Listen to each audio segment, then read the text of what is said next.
semua perancangan dalam agenda pemerkasaan Bumiputera sebelum ini hanya memusatkan kayu ukur penyertaan Bumiputera dalam ekonomi berdasarkan pemilikan equity semata-mata.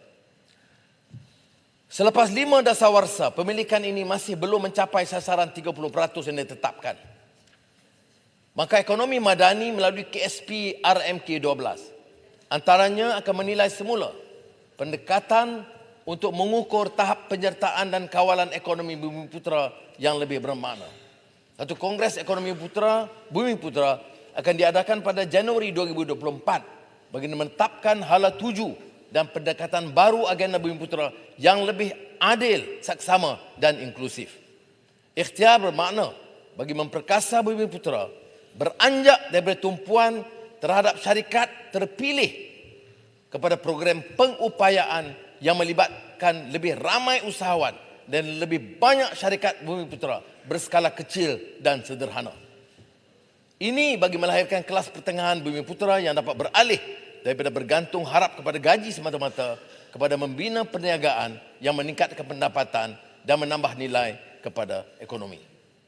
Syarikat Bumiputera akan berpeluang untuk menerima manfaat sokongan pembiayaan daripada keseluruhan dana yang diperuntukkan oleh kerajaan kepada 16 agensi Bumiputera, termasuk MARA, Amanah Ikhtiar, Tabung Ekonomi Kumpulan Usahawan Niaga, Tekun, Nasional, Equity Nasional Berhad, Equinas, Unit Peneraju Agenda Bumiputera, Teraju dan PNB.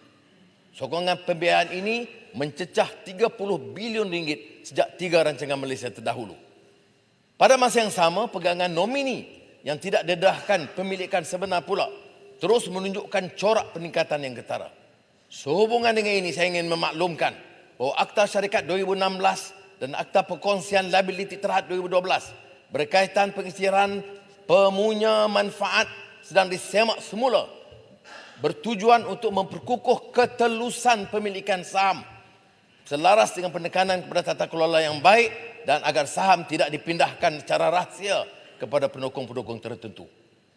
Keberkesanan peneranan agensi mandat Bumiputera seperti MARA, Teraju, Equinas akan dipertingkatkan melalui penjajaran semula strategi dan inisiatif pemerkasaan agenda Bumiputera.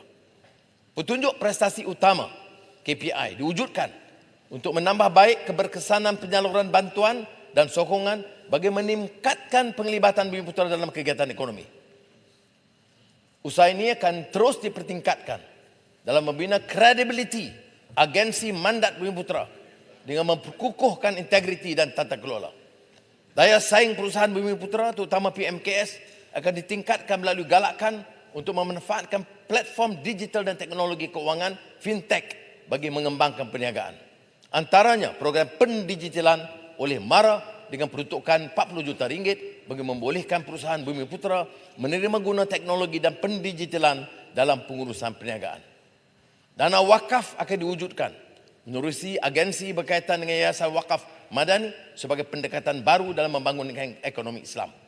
Bagi memastikan keberkesanan pengurusan tanah wakaf seluruh negara, kerajaan akan memperkenankan beberapa inisiatif serta menubuhkan Jawatankuasa Nasional Tanah Wakaf yang mampu menyumbang kepada 20% pengembangan sektor keuangan sosial Islam menjelang 2030.